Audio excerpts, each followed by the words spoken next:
Welcome to Looking at Legal Stuff. Today we have 5 hearings with a couple where Dad has filed a motion for contempt relating to the tax return, and Mom has filed multiple motions in an attempt to have more visitation and pay less in child support. Mom says the amount of child support Dad is asking for is outrageous, and besides, he promised her she'd never have to pay child support. Let's see what the judge thinks. Hopefully we'll be able to hear you this time.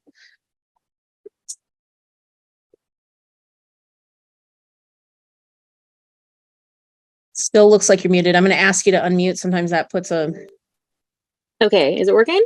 Yes, I can hear you. Thank you. Perfect. Thank you. Success. All right. Mr. Baldwin. Yes, Your Honor. You're going to have to forgive me because I forgot what the issue was that you raised. Well, I'm asking to, yes, Your Honor, I'm asking to strike. There was a docket notice filed with a proposed parenting plan to set the residential schedule and finalize the parenting plan. This is a temporary by which the parties have been operating since, I believe, 2019. It looks like Ms. Olson filed and docketed on for what was ostensibly meant to be a negotiation. The only declaration is that she's proposing to him to have the residential schedule and final parenting plan set. There's no motion. She's not asking to modify. She's not asking for a temporary order. She put on to finalize. That's not the proper method for that. There's no motion before the court, so it should be stricken. I'd ask the court to reserve on fees. There's other hearings currently set, and I'd like to address everything at once as far as fees would go, but there's anything before the court to decide today. And we are on for October 10th properly for a contempt. Is that correct? A motion? I think the 24th for contempts. I believe she filed a motion for modifying child support that's on for the 10th. Yeah, I tried to put it on for today, but they said that I didn't do it in time or something. I thought we could all do it together. But the court clerk gave me all of the papers saying, like, they gave me a guideline, a checkoff list to be here today. So since we already had a parenting plan and it was finalized and then temporaried, by the respondent, like they just told me to like refill it out and that you guys were supposed to respond by the 20th, which you guys didn't. I assume because you were just going to try and throw it out, but they said that I had all of the necessary paperwork filled out correctly. The paperwork doesn't appear to be defunct as far as how it's filled out or what's there. But I would agree with Mr. Baldwin that there's no motion, there's no anything that's indicating anything other than the calendar notice, which says set residential schedule and finalize a parenting plan. So yeah, I served them on August 31st with a new proposed parenting plan because our parenting plan was already finalized in 2015. And then Mr. Olson opened it again in 2019 for a temporary. And then, I got a letter that was not court, it wasn't through the courts. It was just from, Joshua Baldwin's office. And they were proposing, that I pay all this back child support. And, when our children went to live there with him, 4 years ago, he said that he would never ask me for support. And I support my daughters. I buy them whatever they want. So them trying to throw it out and strike it because I don't have a silly little piece of modification, like, one line paper. I mean, they know that why we're here, we should just, be able to do it. I mean, it's just them trying to get out of, hearing it. And, it's ridiculous. I mean, we already had a final order and he just, wanted to say that he was the custodial parent, even though they were already living there in 2019. And so he comes to the realization that it's actually not finalized. And, our son turned, 18 last year. He's 19. So now they're saying, oh, you owe all this back support if you don't agree to this, blah, blah, blah. So the October 10th calendar is for me to pay child support because I'm sick of him telling people that I don't help with $1. And, I put in there the last 6 months of, the monies that I've spent on my daughters. And so, I mean, I would just ask that we do this today. I mean, there's no reason to strike it. If I can respond very briefly, Your Honor, as I've indicated, court can't enter a final parenting plan that isn't agreed without a trial. That's what she's trying to get done here.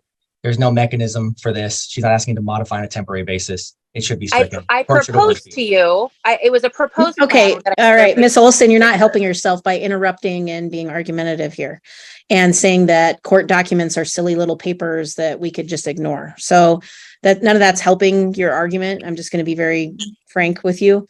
There's a protocol. Just because the paperwork that you filled out was done properly doesn't mean that all the paperwork that you need was done properly. You're proposing a final parenting plan that normally would need to go through either a trial to get to, or it's agreed between the two parties. And it sounds like it's not agreed. Here's what I will do. I show that we're on for the next like 4 weeks. We're on almost every week. So the 10th of October, we're on for child support. The 24th of October, we're on for a contempt. And the 31st of October, we're on for a contempt. I don't know if the two of you can agree today to maybe condense those all into one hearing, so we don't have to come back 3 times in the month of October. I'm fine with the 24th, Your Honor. I believe that's the date set for our contempt. I'll say for the court, when you get to look at the contempts, Ms. Olson is alleging a contempt based on the original final order from 2015, ignoring the superseding temporary orders from 2019. That's the basis for our contempt. I think we can respond to her as timely, and we can hear it all on the 24th. So my question is, am I allowed to speak? Mhm. So I served them with the court clerk told me to turn in the final papers a few days before this court date. So that's what I did. I sent Mr. Baldwin's office a proposed parenting plan and gave them till the 20th to respond, and they did not respond. Because they don't have to respond to your proposed parenting plan when there's no motion before the court and there's already temporary orders.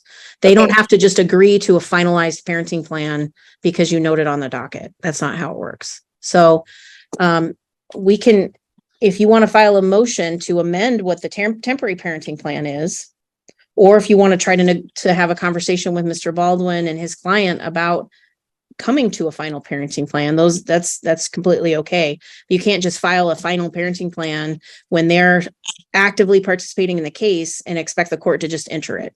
That's not how that works. Right. So yeah. So the court clerks, said that they gave me Court clerks aren't attorneys, so they Right. can't advise you. They can tell you which paperwork you need for what you're trying to do. That's what they can. Which they did. So conveniently, they, forgot my temporary child support order and told me that I, didn't tell me that I needed to fill out that motion. Okay. Again, Miss Olson, you're not helping yourself by throwing the clerks under the bus. They tried to help you. They're not attorneys. They're not required to do anything but give you the paperwork and show you how to file things. So here's what I'm going to do. I'm going to set, if there's no argument, are you okay, Miss Olson, with the child support modification request going to the 24th of That's October? All right. I'm going to strike the 10th of October and I'm going to strike the 31st of October. Ask that the clerk condense all the contempts and the child support modification so we can hear them all on the same day on October 24th. If there's any responses that are needed from either side based on any of those things, you should comply with the statutory guidelines. Yes, Your Honor. Will the court reserve on any fees from today? Yeah, if there's any requests, I'll hear that on the 24th. They filed contempts against the other child support and a parenting plan. Ms. Olson filed a declaration very late yesterday. I intend to object to it. It does look as though it's been an odyssey. So if Your Honor's reviewed it, it contains accusations that were in the prior motion that we hadn't had a chance to respond to. So if the court has reviewed it and would consider it, then I'd be asking to continue the matter. Let me.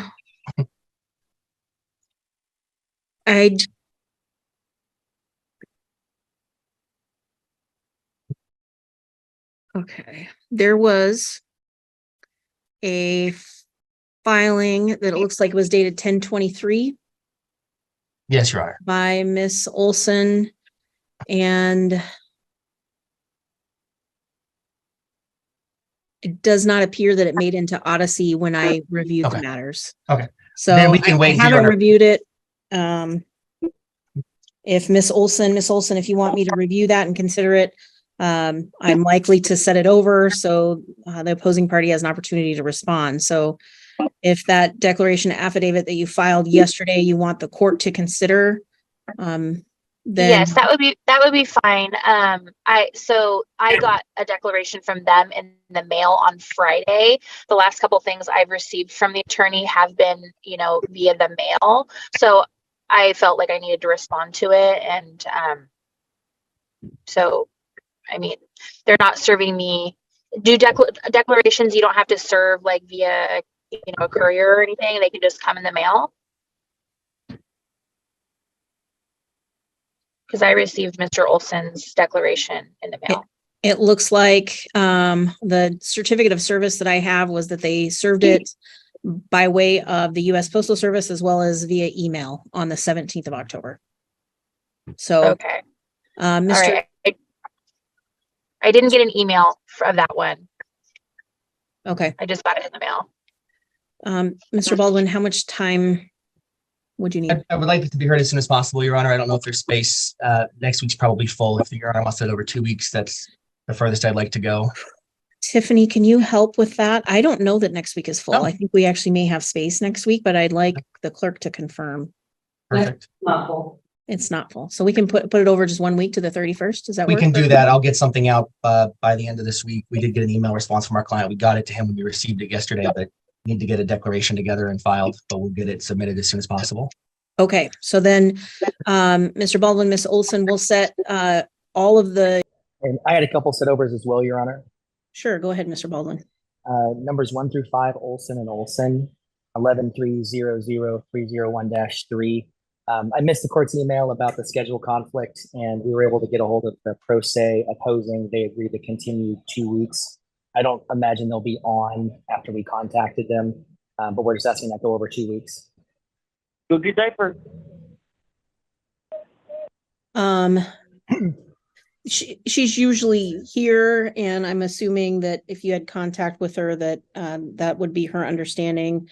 If you find out anything different, please don't hesitate to let us know. We'll try to accommodate scheduling, but 14th of November works for the court. So we'll set the Olson matters over 2 weeks to the 14th of November at 1:00 p.m. It's a quiet docket this morning or this afternoon. Okay. I guess I'll just start going down through my list then. Mr. Baldwin, I have you on 1 through 4. And I believe that's with Jessica Olson and Christopher Olson, if those matters are ready. They are, Your Honor. Okay. And then is that you, Ms. Olson, on the iPhone? Yes. That's Okay, me. great. So I have us on for, at least to the best of my understanding, 2 show cause contempt hearings.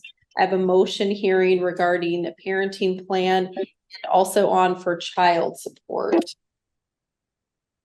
Generally, Your Honor, that's correct. I can give some say background. We were in front of the court, I think back in September, at least preliminarily. There were a series of dates pending.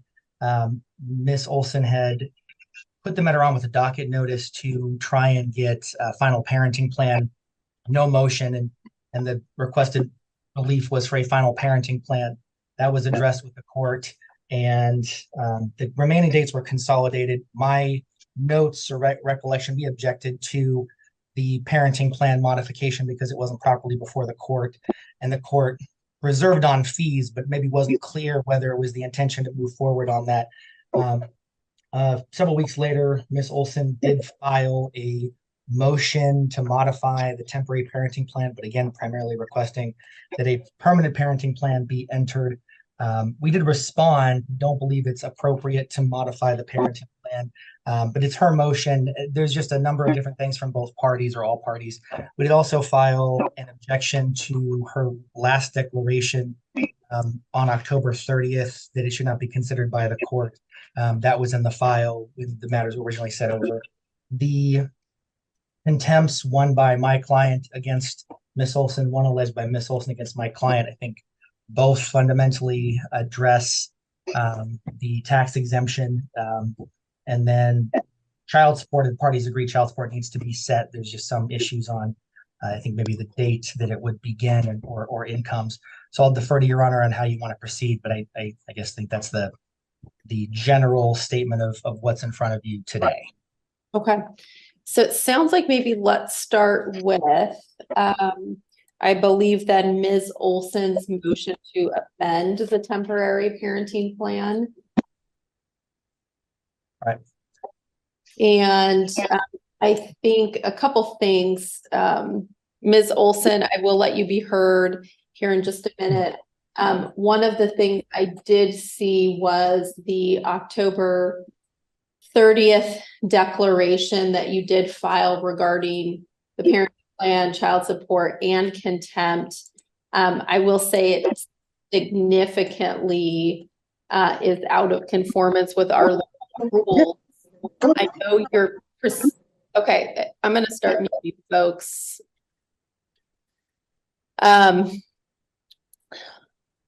Ms. Olson, your declaration is significantly out of compliance with our local rules.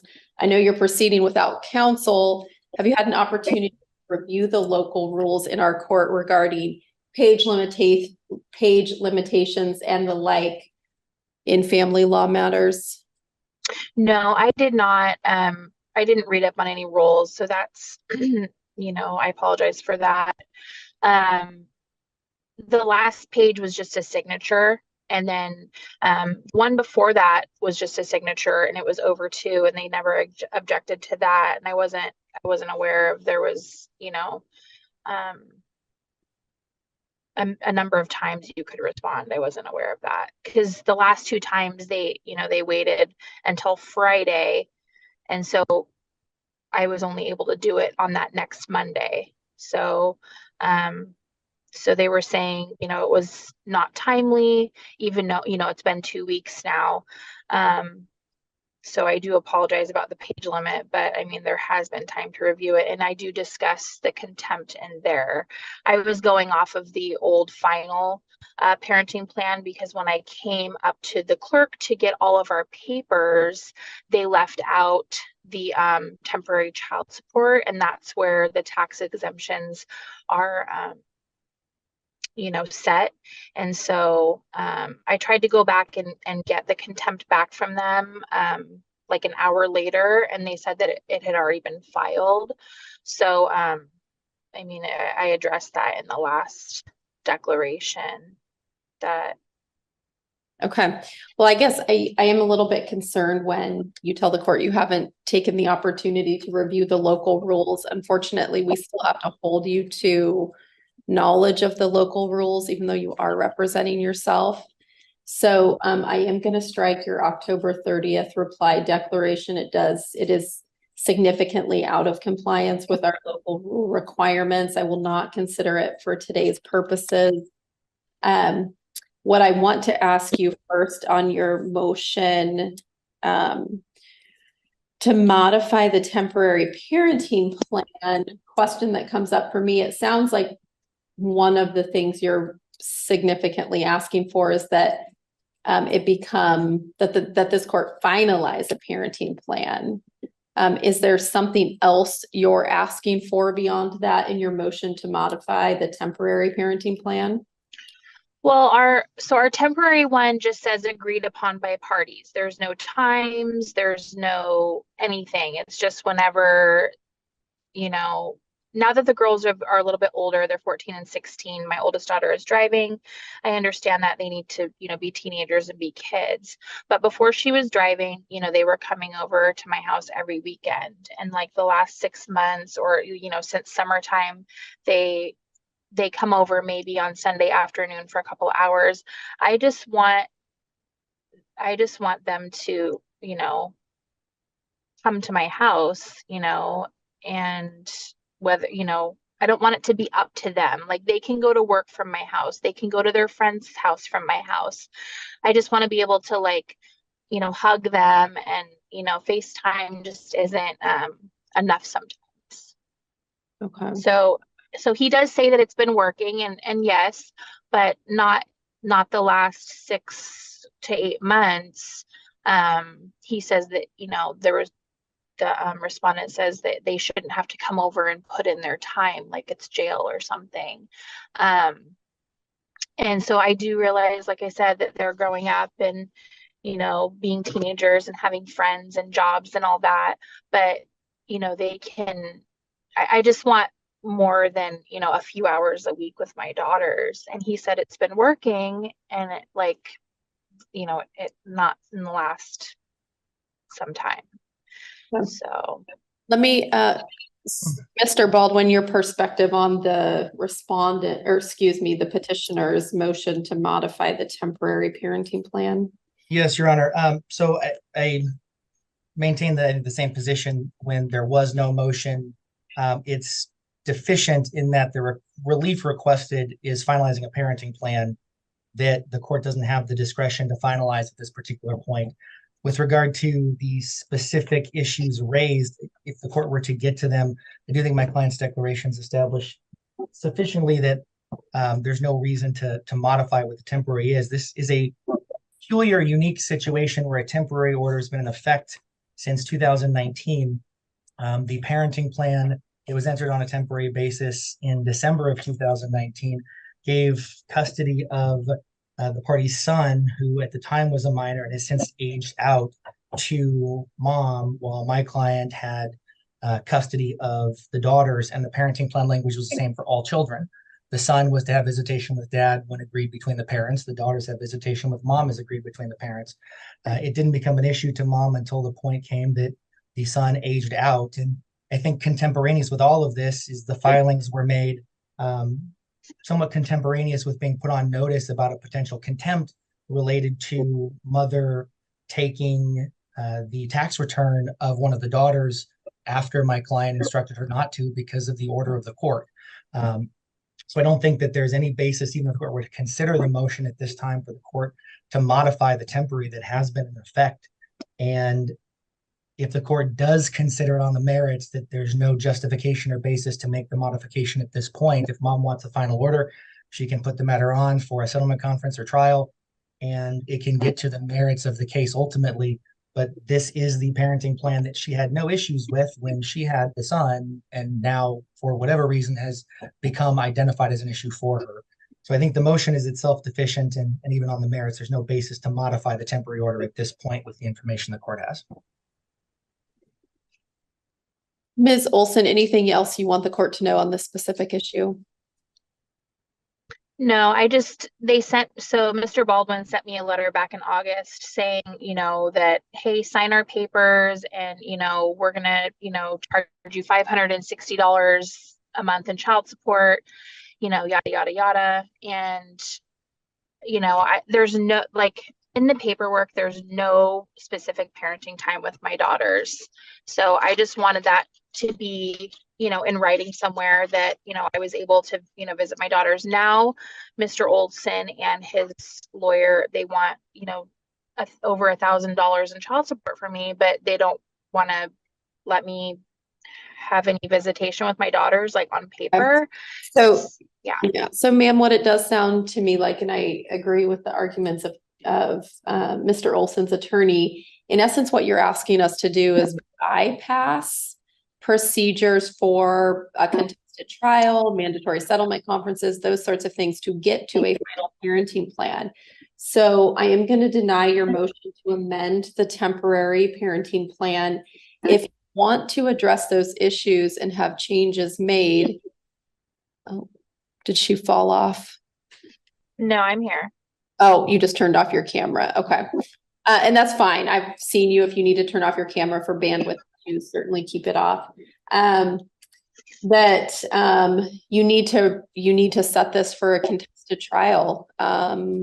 So that is going to be my ruling on the petitioner's motion to amend the temporary parenting plan.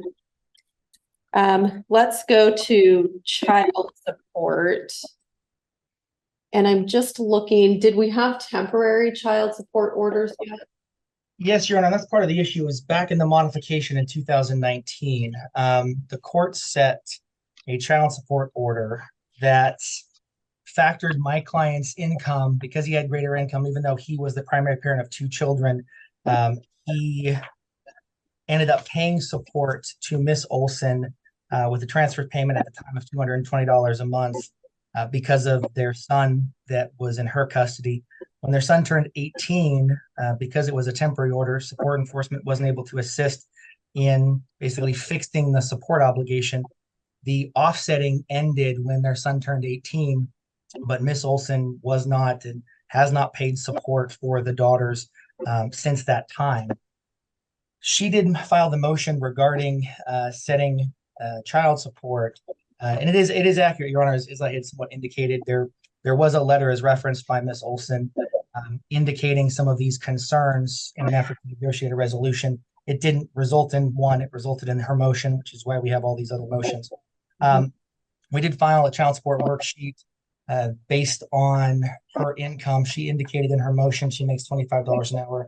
I don't recall that we had a pay stub or anything beyond that to factor the child support amounts. So we did run worksheets based on income and came to a transfer payment of $1,043. We are also asking the court set, not based on those numbers, I don't think it'd be appropriate. The order that was in effect from 2019 had income amounts that would result in transfer payment from Miss Olson to Mr. Olson for the daughters that remained in his care after their son turned 18. It's a little over 12 months worth of time that the court should order support retroactive from the amount in that order to any new order of the court, and that from the date of the effective new order based on our worksheet. Okay. Ms. Olson, have you had a chance to review I see you have filed a motion to amend child support as well as the respondent. I only have the respondent's proposed worksheets in order here. Well, I've turned it in a couple times, so it should be in there somewhere. I put an updated one into the last declaration that, they wanted to strike. And since then, a couple weeks ago, I started a new job where I only make $20 an hour and I only get paid once a month at the end of every month. That's neither here nor there. $1,000 is just, that's just out of my means. Like, it's just, yeah. I mean, like I said, Mr. Olson makes $60.81 an hour, and now I make 20. And I have no problem paying support for my daughters. I just initiated that to, show them that I don't have a problem. And, I gave a list of all of the, expenses that I've paid for them, in the last, few months. It was like $3,000. I just don't want him to continue telling people that I don't help. Yes, it's not deposited to his bank account or, to a, child support card, but I do help with my daughters, whatever they need within my means, like whenever they ask. I mean, they ask me for gas money. Our youngest daughter asks me for lunch money every day. I send that to her on Apple Cash. Literally, like I send her $10 like every other day for lunch. And it's $1,000 is just like, I can barely like get to the grocery store as it is. Here's what I'm going to do on the child support issue. Because I did strike your October 30th by declaration, which includes at the end of it, your proposed child support worksheet. What I'd like you to do is to refile at the court rules to make sure that you're filing it in a way that the court will accept. And I'm going to set just the child support issue over 2 weeks if the parties are available. I believe it's December 5th, if I'm not mistaken. Okay. And I also think looking just at respondents' proposed child worksheets, I do think that's a large amount of money to request in a transfer payment given the discrepancies in income here. So I want to give you time, Ms. Olson, to really respond. So would both of you be available on the child support issue December 5th at 1 o'clock? I am, Your Honor. Okay. And Ms. Olson? Yes. Okay. What I'm going to do, I know we have this short week this week. Could you get your reply declaration or a declaration with your proposed child support worksheets into the court and to Mr. Baldwin by next Tuesday, November 28th? Yes. Okay, I'm gonna set that as your deadline for the financial information, okay? Okay, so I'm allowed to submit another declaration even though they said that I've had too many in our case? Just on the child support issue, I would Okay. like you to resubmit, but please read the local rules as it pertains to page length and that sort of thing. But I think it's a significant enough issue that can make or break people that I'm giving you the opportunity to respond just with your financial information, your proposed worksheet. Okay, Okay. thank you. And then I think that leaves us with the contempt issue. Yes, Your Honor, and it sounds like, I don't want to misspeak, that Miss Olson is basically, is she withdrawing her contempt? Yeah, or- yes. Yes, like I said, I tried to go get it back after I realized that that I didn't have that temporary child support, worksheet. And so they said that I couldn't get it back. So since I didn't call to check on it the next day, I didn't think that it would be heard or even seen or be approved. Okay. So we can strike petitioner's contempt motion. Mr. Baldwin, it seems like what that leaves us with is, if I'm not mistaken, and again, I know I'm kind of coming into this 3/4 way down the case, it looks like it's your client's motion for contempt regarding who gets to take a tax credit here. Is that correct? That's correct, Your Honor.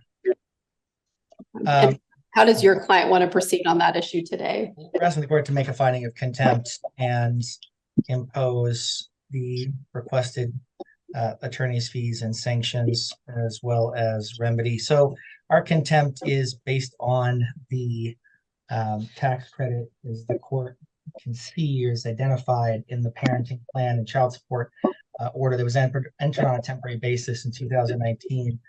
Miss Olson received their son who lived with them or lived with her primarily, and my client received both daughters. That was the operation of things until the son turned 18.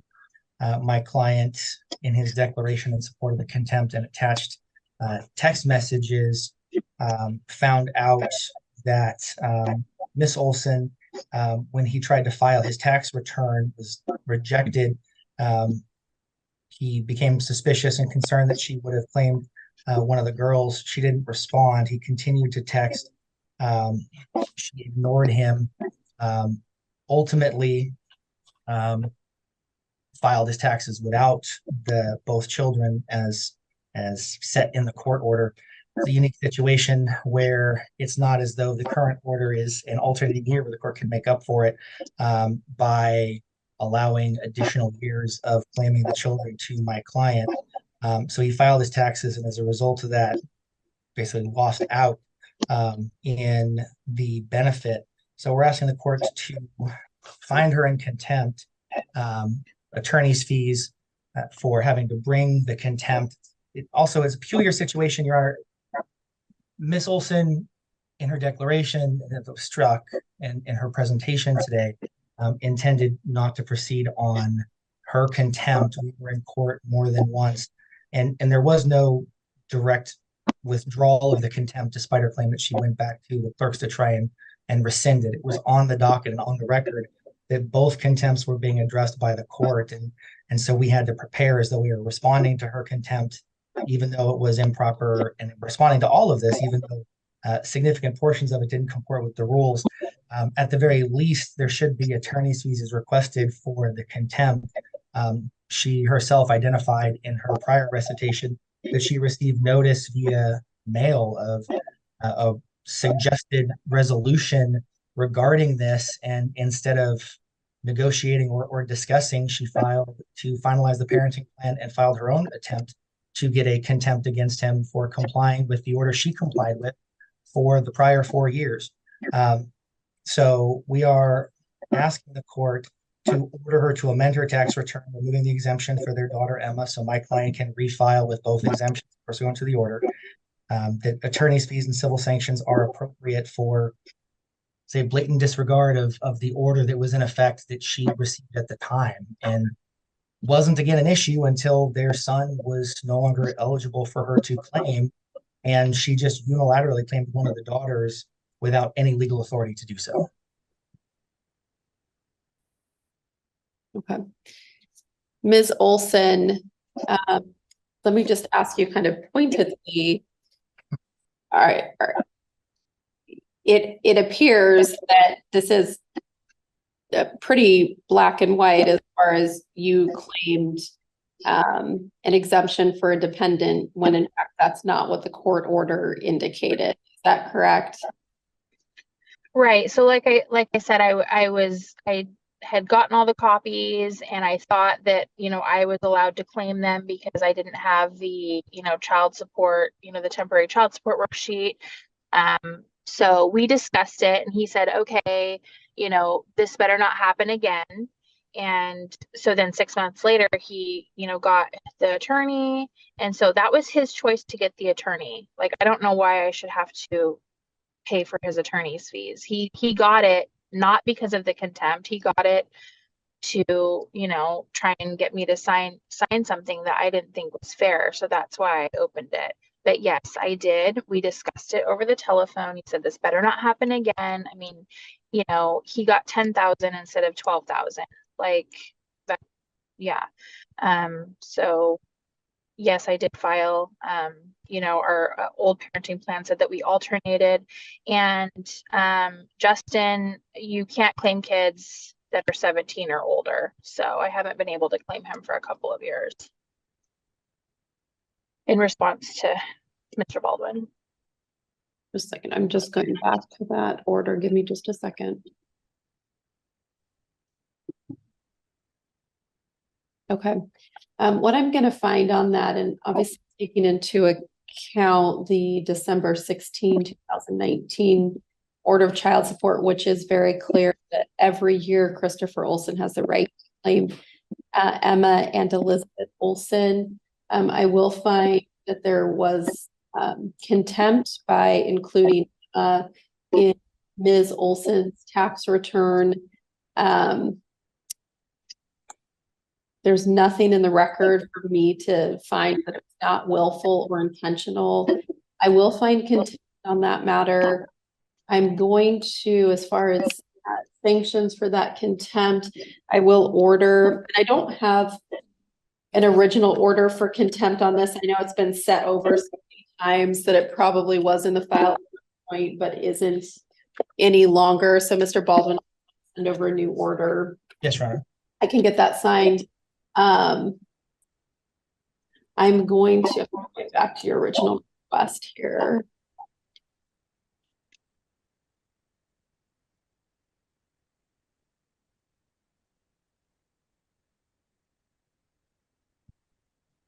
I'm going to order Ms. Olson that you refile your taxes, taking out that exemption so that Mr. Olson can have his return accepted if that has not been done already. I will include costs of 105.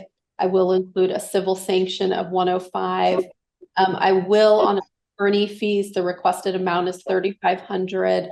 I'm going to reduce that to 1,500 in order that be paid. Okay, so 15 and then 105. 1,500 for attorney fees, 1,000 as a civil sanction, 105 in costs. Okay. And I can present that to Your Honor along with just an order denying the motion to modify, just to keep things clean. If you'd like, I can send both of those to you, so we don't have to put on a presentation docket for you. I think that would be great. I appreciate that. And then Ms. Olson, just for your records, when you all appear back on December 5th, the only issue that should be addressed at that time is the kind of dueling child support request. So please make sure to get your information filed again by next Tuesday. Okay. Okay. All right. Anything else on these matters? No, Your Honor. Okay, thank you both. You're free to log out. All right, good luck. Thank you, Your Honor. Olson and Olson, 11-3-003-013. I was ready. I have this for child support. And Correct. here Judge. is, I'm gonna turn a light on here, hopefully. I have a little bit of frustration here that I'm just gonna let everybody know. So I haven't reviewed. And this is not, it doesn't appear, I don't know what happened. So there was a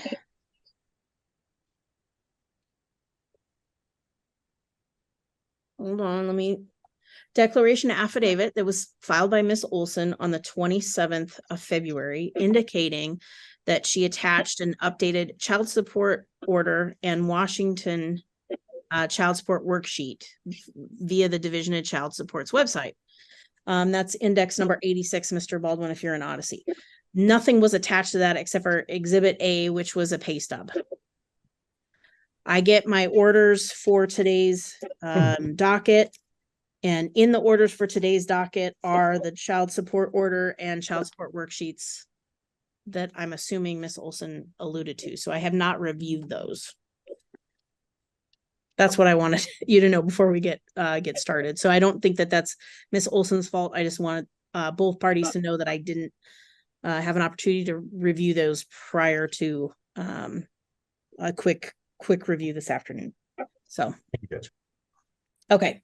Mr. Baldwin, where are we at? Well, so this case had various other parts. Your Honor may recall, originally heard a couple of weeks ago in front of Commissioner Carmi. Everything was resolved beside the child support. Ms. Olson filed a motion regarding child support. The issue is before the court involving an original temporary order from December of 2019 up to what is ostensibly addressing a modification of support based on some additional information. It's Ms. Olson's motion, so I'll defer to the court in what order we proceed.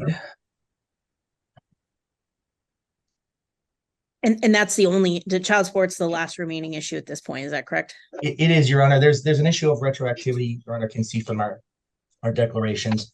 For the court's information, maybe to help with some of the scope, the December 16, 2019 child support order was based in a period of time where there were 3 children of the marriage that were subject to the temporary order. A son who was residing with the mother, and then 2 daughters who were residing with my client. The child support order at that time resulted in a transfer payment by my client, even though he had 2 of the children because his income was greater, of a couple $100s a month. In July of 22, that son aged out, effectively turning 18, resulting in no more offsetting obligation for support. But because the manner in which the order was written, it did not create anything actionable for support enforcement to enforce any support obligation against the mother, even though there was a child support worksheet and order reflecting support for the girls in my client's care. She, before we were able to effectively made the motion to address support, as indicated in her motion, because she wanted it to be clear that she was willing to pay support. And that brings us to where we are today. In addition to the worksheet that was attached to the 27th filing, there are a couple other worksheets that had been filed by Ms. Olson that I'm prepared to address in our argument. But I think the issue is what would be the court's ruling on the basis for the retroactive support to the point at which the son aged out and only the daughters were remaining. And then as far as the new income values, what is support moving forward on the motion that was filed in September? And when did the son age out? I believe it was July 20th. June 14th. June 14th. June 14th is his birthday. Of this year? Of 22, Your Honor. So a year and a half ago, approximately. Yes, Your Honor. My staff, when they did the back pay, I think went to the following month.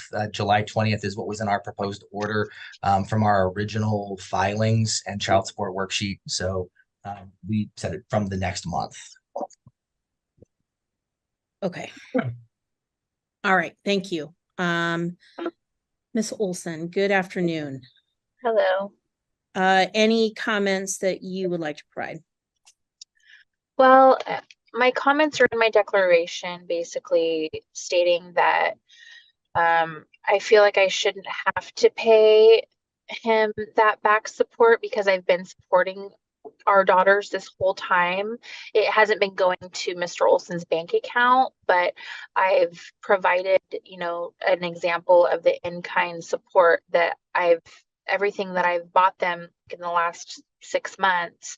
So I feel like I have been supporting them. He doesn't owe any money. I just feel like I shouldn't, just because Justin turned 18, he is not asking for child support until this last August.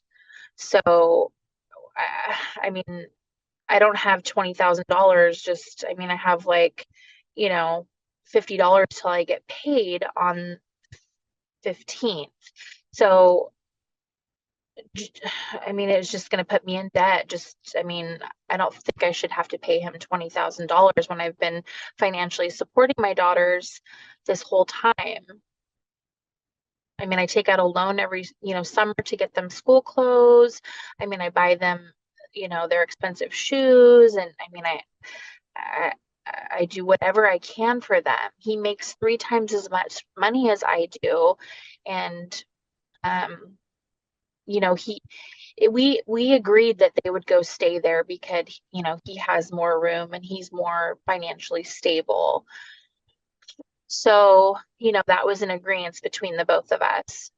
And so all of a sudden, he wants child support, and that's fine, but I don't have the means to pay him 19,000 whatever dollars just because they want to go back when our son turned 18. That's not fair to me when I've been supporting them financially in whatever I can, wherever I can.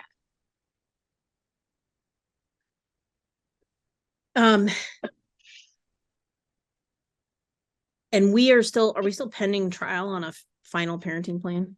Yes, Your Honor. The court 2 weeks ago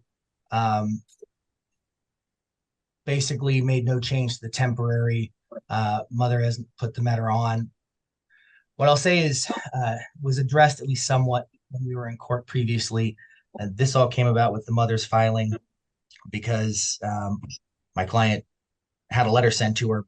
There's a contempt finding by the court because she unilaterally took one of the girls for tax filing, despite the current temporary order prohibiting that, giving the tax filings to my client. We would love to have an agreed resolution and finalize. We don't have that at this particular point, so there is still just a temporary. As to the arrears or the back pay, I've done the math. The amount by my count is anywhere between roughly $6,000 and $16,000 based on whether the court sets it at the amount at the time of the support order with the incomes and the obligation from December of 2019, or whether the court sets based on the current amount, how far back. I can give the court some more detail if Your Honor would like at this point. But on the arrearage? Yes, Your Honor. Sure, go ahead. So looking at the child support worksheet that was part of the order in 2019, the worksheet showed a base child support amount for each child of $727. Even if it's kind of, say, nebulous, but if you were to take that amount as set and only have the 2 remaining daughters at mom's 24%, that's about $360 a month. I think it actually would be a little bit higher because the base support obligation would only be for 2 children, not 3. But at $360 a month from July to present, it's right around $6,000. I believe at the most, it would be looking at the amount in our proposed order initially of 16,000. But there absolutely should be, at the minimum, based on the amount set, the base child support obligation for the children and mom's percentage be a arrearage basically for the amount she should have been paying once their son was no longer creating the offset to whatever point the court sets the new obligation amount based on the additional financial information. Mom, at the time she brought the motion in September, identified income of $25 an hour. She twice filed proposed child support worksheets based on that amount. In the new filing, which the worksheet was separated, her income went down because she's working a new job, $20 an hour, with no indication as to why she's taking a job with less pay than she was at the time that she initially filed the pleadings. We ran our worksheet based on our client's actual income and the $25 an hour she indicated she worked, and came out to the support obligation a little over $1,000 a month. Again, I can go into sort of detail on each of those, but I realize you're going to just sit on the arrears, so I'll stop and give a moment there. And the last judge said that amount was so high, that's why we're here today. And you keep bringing up the contempt and everything, and that was resolved 2 weeks ago. We're here for the child support. I do make $20 an hour. It was by no choice of mine. So between yeah. September 20th of this year and today, you've been cut $5 an hour in pay. Yes, I started a new job. I left my job on October 17th and started this new job November 6th. And my question is, like I said, I don't have an issue with, supporting our daughters, but when our son aged out, why didn't Chris ask for support? I mean, why do they get to go back now when I am the poorest I've ever been? I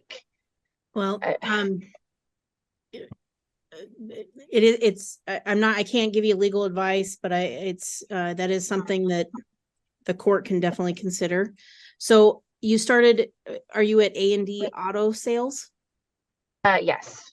And you started that November 6th.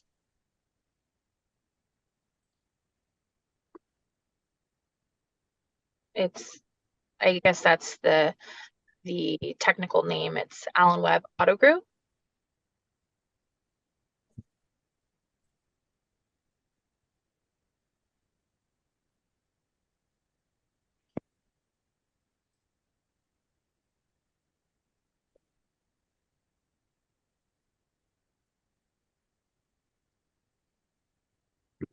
Okay.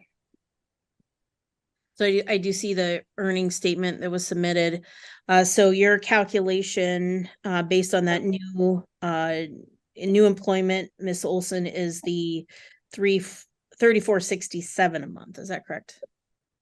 What did you say? I'm sorry, you cut out. $34.67 a month is what you're estimating your yes. Your gross monthly income. Yeah. Yes. All right. And Mr. Baldwin, your client's gross monthly income is shown at, hold on here. Our gross was 97.23. Yes, Your Honor, and a net of 59.73, based on his pay stub that was filed October 10th, showing his federal income taxes, Social Security, and mandatory professional dues.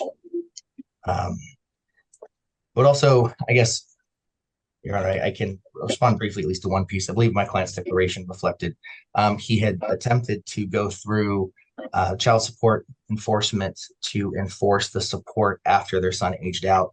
But because the child support order specifically stated the obligation on him and didn't account for a scenario where there was no longer the offsetting, they couldn't help without bringing it to court. What ended up happening was a letter was sent to try and negotiate a resolution, and in lieu of that, she filed her initial pleadings in court, and that's where we are today. As to, Judge, he tried to go hold in on, June. Miss Olson, hold on. As to income, I guess a couple of things are concerning. When we were in court, there was an objection filed to strike a pleading from Miss Olson that was filed October 30th because it was filed late in time. It wasn't considered for the hearing. We were set over to today so she could refile regarding her child support. Though it's not probably considered as something substantive for Miss Olson. On October 30th, almost 2 weeks after she said she lost her job at $25 an hour, she had filed the child support worksheet showing her gross income at $4,000. And I do find that somewhat concerning. I point that out only because in her prior filings, she has been very scattershot in what she has my client's income as. Her initial motion for support had him at a gross of $14,000 a month. We filed with a gross of $97.23 off of his pay stub, resulting in the net of $59.73. Her filing on October 30th had his gross at $97.29, very close in line with what we had, and a net of $59.66. And her subsequent filing from the 27th of last week had his gross income $10,540, $1,000 more than her previous filing, and a monthly net of $7,700, and about $2,000 more than her prior filing had shown his net as. We believe that our income for our client is accurate, and the court should set his income based on our proposed gross and net. We certainly have concerns with her income. I will say that I think if the court were to take 40 hours a week at $20 an hour, the amount for her income as stated in her worksheet from the 27th, with a gross of around $3,500 is relatively close, if not accurate, for a full-time job at $20 an hour. But given that her other filings subsequent to the identified loss of the employment shows $4,000 or $4,300, we'd ask the court to set her income at $4,000 gross and $3,400 net.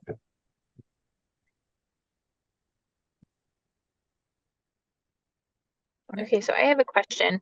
So, well, it's a statement and a question. So the reason why my first one was so high for the respondent is because he tells everyone that he makes $65 an hour. So I didn't know that his actual, that's none of my business what he makes, but that's what he, tells people is that he makes $65 an hour. And so I didn't really know that he made $60.81 until, I received those documentation from the papers. And so I left that I made that because things don't seem to be going my way anyhow. But then when the judge 2 weeks ago said for me to redo them, I redid them at what I am currently making. So it wasn't to be malicious or anything like that, or I make $20 an hour. And so she asked me to redo them because that's why we're here. We didn't rule on it 2 weeks ago because she said that his is substantially higher than mine. And we're supposed to be going off of gross. He works a ton of overtime, a ton of double time. That doesn't get counted. So I'm not sure why we get to flip flop that, his gross is this, but he only nets this. Do you want to see my net? Nobody's asking for my net. Like I said, I can barely make it to the grocery store. Well, your net is provided on the worksheet. So your net is $29.17. I understand that, but I'm saying it's like they want to act like he doesn't make 3 times more than me. And he's well off. All right. So here's what I'm going to do. I'm going to adopt Miss Olson's 3467 as her gross. And I'm going to adopt, excuse me, I'm battling some yucks. I'm going to adopt, sorry, I'm scrolling through a whole bunch of stuff here.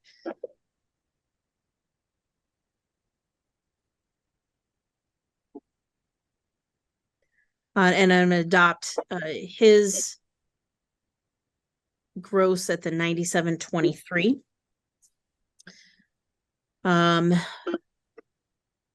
which puts his net at 5973 and her net at 2917. And I know that standard calculation is going to be different than either one of you proposed. And I also know that there was a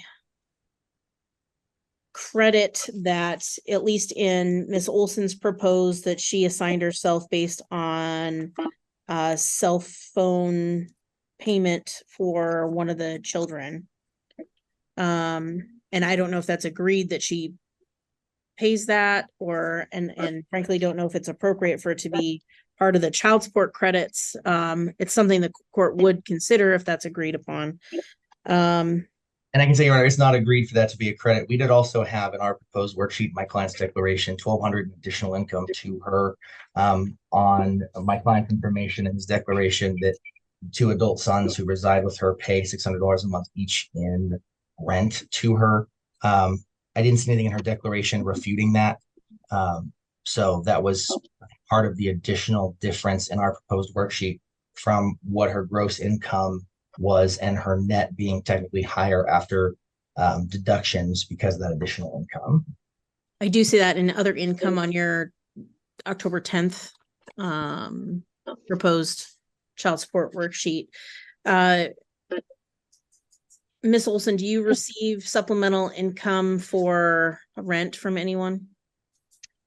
So we split the bills 3 ways. I don't pocket that money. They help pay towards the PUD, towards our space rent. You know, they help pay the Wi-Fi because they all use it. So I'm not getting that extra. It all goes to bills. And the last judge 2 weeks ago said, I mean, I don't know why he keeps bringing this up. Like, Because I need to know all the information, ma'am. Okay. It doesn't matter what the judge last week, 2 weeks ago did. I'm the one deciding this right now. Okay. So if you that's all I need to know. So if you pocket it, then yes, $100, I get $177 extra dollars from each of my sons a month. So you do pocket some money. It doesn't all. No, they give me $177 each. There's 2 of them, and it all goes towards bills. Okay. Every single dollar of it. Okay. All right. So I'm not gonna add that to her tally, Mr. Baldwin, and I'm also not gonna add the $100 mobile phone expense. So I don't know if we can run the worksheets based on those numbers. That's the support that the court would be ordering. Okay. And effective what date, Your Honor? At this point, I'm going to say effective November 1st. I'm going to reserve on arrearages for trial. I think there's more information that the court needs to really make that decision. So I'm not going to, so what that means, Ms. Olson, is I'm not ordering arrearages for you to pay any arrearages at this point. However, that means that once we get to trial, if they are wanting to ask the court for arrearages, then they would be free to argue for that, and you would be free to argue against that at that time. Okay. Do you want to set a presentation date? Yes, Your Honor, if we could. How long do you need for that? 1 week, weeks. Are you on the docket on the 26th? Unfortunately, I am. Yes. So the 26th is the next time I would be here, Your Honor. So. All right, Ms. Olson, are you available the 26th at 1 p.m.? I mean, I believe so. I thought it was all over after today. Well, all we need to do is enter the final order, because I adopted some of your numbers and some of his numbers, so we have to kind of do a calculation. If I will say this, if Mr. Baldwin runs the orders, you agree with the orders and you sign them, give them to me, I'll sign them, and we don't have to come back on the 26th. Is that fair? Okay. Yes, thank you. All right, so we'll set a presentation for the 26th that can be struck if the orders are agreed and entered ex parte. Thank you, Your Honor. All right, thank you. Good luck. Thank you. Fuentes.